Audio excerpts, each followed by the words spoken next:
Venga, ahora vamos a ir ganando un poquito de distancia con nuestro backhand. Lo primero que tenemos que tener en cuenta es que el frisbee es un deporte de playa. No podemos estar tiesos, agarrotados cuando jugamos con él. Nosotros tenemos que estar relajados, Tenemos que estar relajados, estamos en la playa, guay, qué bien, lo pasamos en la playa, ¿vale? Mira, fijaos en mis rodillas, están ligeramente flexionadas, ¿vale? Estamos muy relajados, ¿vale? Fijaos cómo al estar relajado puedo aportar todo el swing de mi cuerpo, al disco. La velocidad no viene solo del brazo. Si estoy agarrotado, solo puedo tirar del brazo. ¿Veis? El resto de mi cuerpo no ayuda. Por otro lado, es muy importante la posición de nuestros pies, ¿vale? Nuestros pies nos tienen que dirigir allí hacia donde apuntemos. Allí donde apunto con mi pie, ¿veis? Apunto con mi pie y el disco se dirige hacia allí. Siempre tengo que apuntar con mi pie adelantado en la dirección en la que voy a lanzar el disco. Y siempre relajado.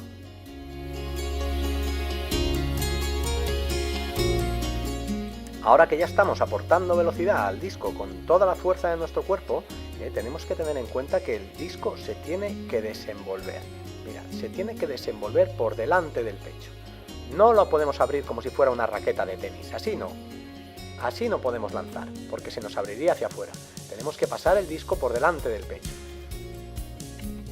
El disco va pegado al cuerpo.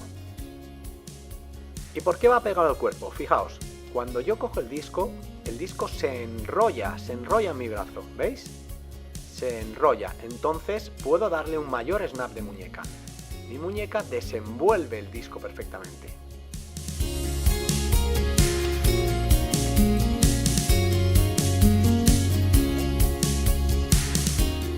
Por último, lo que tenemos que tener en cuenta, que no es lo menos importante, es el ángulo de liberación del disco. Para eso, lo primero que tenemos que entender es lo que es el hyzer. Cuando aportamos el giro al disco, la propia rotación del disco produce una inercia. Es una tendencia a girar en la dirección en la que está rotando el disco. Este efecto se llama hyzer.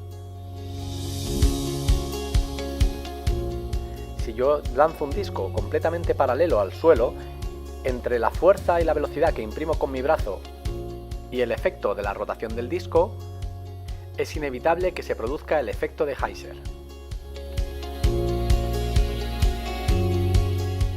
Así que para solucionarlo, lo que vamos a hacer es corregir ligeramente el disco e inclinarlo entre 20 y 40 grados para compensar el efecto de hyzer.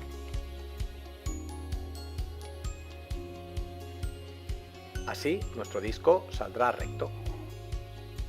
Ahora bien, si nos pasamos corrigiendo el lanzamiento y le damos demasiado ángulo, lo que producimos es el efecto contrario, el anhyzer.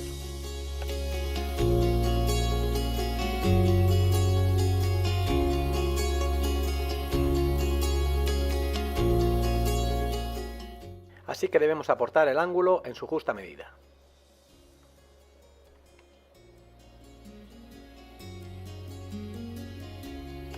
Al margen del ángulo de liberación de los laterales del disco, debemos de tener en cuenta el ángulo de liberación de su nariz o hocico, ¿vale? Si lanzamos el disco con un ángulo hacia abajo, el disco cae al suelo directamente, ¿vale?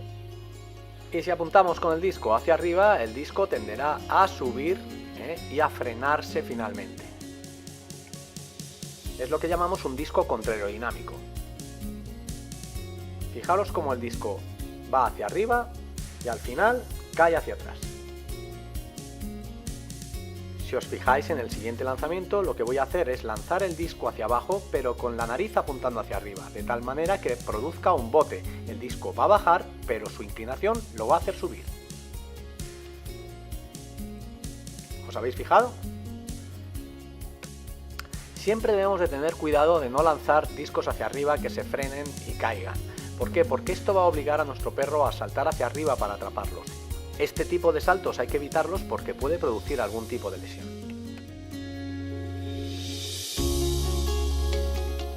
Así que ya sabéis, si queréis un buen lanzamiento largo, el disco tiene que salir hacia el frente, no hacia arriba.